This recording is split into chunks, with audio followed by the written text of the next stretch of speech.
Mr. Speaker, thank you. I rise today to comment on the West End Development Corporation, WEDCO, and the Bermuda Land Development Company reports for various periods. Let me begin with the West End Development Corporation annual reports for operating years 2016 and 17. Mr. Speaker, for the years under review, the WEDCO team has continued its efforts to establish the West End as Bermuda's premier destination port, as well as the place in Bermuda to work, live, and play. Additionally, WEDCO continues to work diligently to develop strategic partnerships within both the private and public sectors to ensure the sustainability of the corporation as it moves forward with its development initiatives.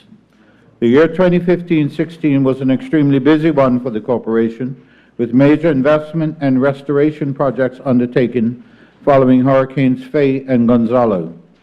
The corporation was further challenged with delivering the Cross Island venue, which, when completed, would serve as a location for the 35th America's Cup. These works were completed while WEDCO maintained its support and services to their existing tenants and businesses. Mr. Speaker, the major restoration obligations were not the sole focus that year, as the corporation also enhanced the residential housing and grew commercial opportunities. Mr. Speaker, with regard to the financial highlights for 2016, the corporation's assets amounted to $137 million, while liabilities totaled $100 million. Revenues continued to grow to almost $12.5 million when compared with expenses for that same period of $16.3 million, thereby resulting in a net loss of $3.8 million. There was a cash surplus for this period of $500,000.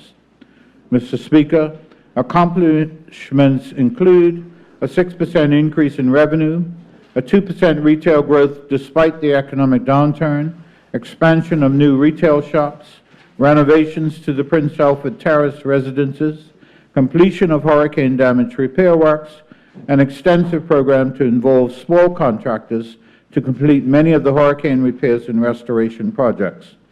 Mr. Speaker, some of the activities which took place during this period: the return of Destination Dockyard, a weekly event during the summer months, the annual end-to-end charity walk, the Bermuda Regiment Tattoo, the go-kart Grand Prix, and local live entertainment at Snorkel Park, Frog and Onion, and Bonefish.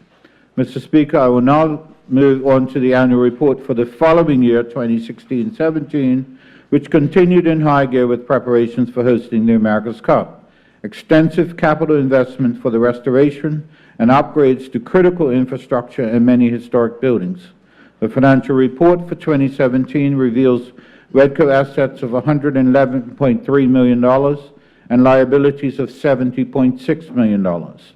Total revenues continued to grow to $15.5 million, while expenses increased to $16.5 million, with a resultant net loss of $1 million and a cash surplus of $2.7 million. Mr. Speaker, the highlighted accomplishments include meeting preparation responsibilities for hosting the America's Cup, investing and completing projects which totaled more than $10 million in the renovating of historical structures, winning a National Trust Award for restoration efforts, remaining focused on the continued development and growth of core businesses, and increased commercial revenue by 5% during difficult economic times.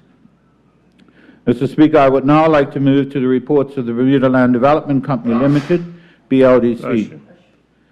The BLDC was established under the Baselands Development Act 1996 with a mandate to manage or oversee the management of the land entrusted to it generally for the purpose of integration of that land into the economic and social fabric of Bermuda, and in particular to the creation of opportunities for increased employment now and in the future in furtherance of the well-being of present and future generations of Bermudians.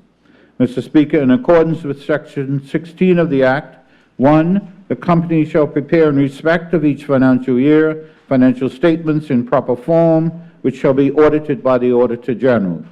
2, the company shall, as soon as may be practical, after the end of each financial year, prepare a report on its operations during that year and on its policies and programs for future years. 3, every report in respect of the financial year shall include the text of every direction given by the Minister to the company under Section 12 during that financial year. 4, the company shall send to the Minister within 6 months after the end of each financial year a copy of the set of financial statements prepared and of the report prepared in respect of that financial year. And 5, the Minister shall cause a copy of every set of financial statements and of every report sent to him to be laid before each House of the Legislature. Mr. Speaker, since assuming my current role as Minister responsible for the company, I inquired about the status of the company's financial reporting, as only one of the above requirements have been met. I was advised that the last set of audited financial statements and related report on operations incredulously were for the year ended March 31, 2009. I will speak more on the delay in a moment. Mr. Speaker, today I present the audited financial statements and reports on operations for the years ended March 31, 2010, March 31, 2011, and March 31, 2012. I note for the information of the House that the company received a clean audit opinion for each of those years. The auditor did, however, comment on weaknesses in internal controls related to the company's procurement processes, which were addressed in 2011 with the addition of more staff. It is noteworthy that the BLDC has not requested nor received government funding for any of the years being presented today. Mr. Speaker, I will now return to comment about the delayed tabling of reports for the company. I'm advised that there are several reasons for the delay, but you can imagine that none rise to the level of satisfaction for me, given that we are now in 2018 with the most recent accounts relating to March 31, 2012. The underlying explanation for the delay is that the Auditor General was concerned about the procurement processes at the company in 2010. The Auditor General completed a special report that year and determined that a more detailed examination of the accounts was required, which necessitated more time-intensive processes to complete the audit. The delay was compounded by a recommendation to write down the carrying value of the company's assets by $6.7 million, which had been audited since 2004, based on a review by the new finance team. The 2010 audit was finalized on February 2, 2015. The 2011 audit was impacted by changes in accounting rules related to public entities, and the 2012 audit was completed in January 2018. Mr. Speaker, it's important to know how we will get this situation rectified. To that end, the company completed a significant software upgrade this year to evolve beyond its legacy 2012 accounting systems. In addition, the shareholders at the company's AGM in July approved a timetable and resources for all financial statements to be prepared and presented to the Auditor General by year end. An indication of the success of management's efforts is that the 2013 accounts are presently with the Auditor General for review, with the remaining years anticipated to be submitted by year end. The company has also agreed to cover the additional costs to outsource the audits at the direction of the Auditor General if it is deemed practical to do so. The refusal of the Auditor General to allow outsourcing of this work is a source of ongoing frustration at all levels of the company and contributes to the delay. Mr. Speaker, the irony of this measured and sensible approach to the BLDC accounts that are presently 6 years out of date is not replicated in the qualified report tabled earlier in regard to the consolidated fund, specifically with regard to the $10.3 million of capital development works, which comprise primarily road works that can easily be verified, even without the documents, by simply driving on those very roads. I can confirm that those documents were in the Office of the Auditor General, albeit delivered late, before the report was made, so one is left to ask the question of why the double standards. Mr. Speaker, to add context to my remarks today, I note that the company is doing commendable work in accordance with its mandate.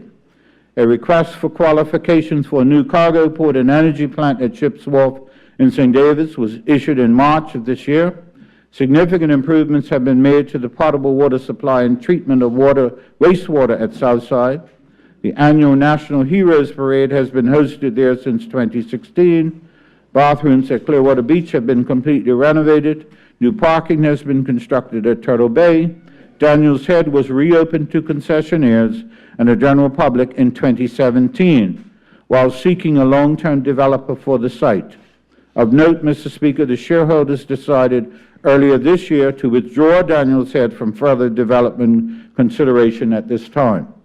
An expression for interest for Tudor Hill has been issued, and substantial renovations have been made to existing commercial and residential buildings.